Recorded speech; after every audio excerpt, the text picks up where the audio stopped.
toto by ste si mohli spraviť, toto a tuto vám to tak padá. Ja hovorím, že vážne a že prečo? A ona hovorí, no tak aby ste nejako vyzerali. A ja hovorím, viete čo, ale ja nechcem vyzerať ako vy. Takže chodím na silový tréning, brutálne to nenávidím, trpím pri tom, ešte to platím. Ten cyklus sa vlastne skracuje na tej jednej strane a tak hneď ma ubezpečila gynekologička, že už tam nemáte veľa vajíčok.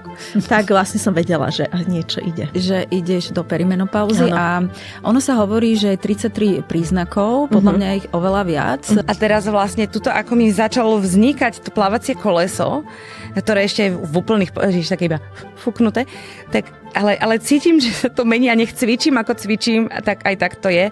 A už som si povedala, že kašlem na to, aj tak budem jesť ten nanúk, lebo proste pre moju psychiku je to dôležitejšie. Čím je starší, tým viac potrebuje múdrosť svojich detí. Skôr sme boli také kamarátky, boli sme partnerky v tých veciach, rada som sa poradila, rada som sa zdôverila.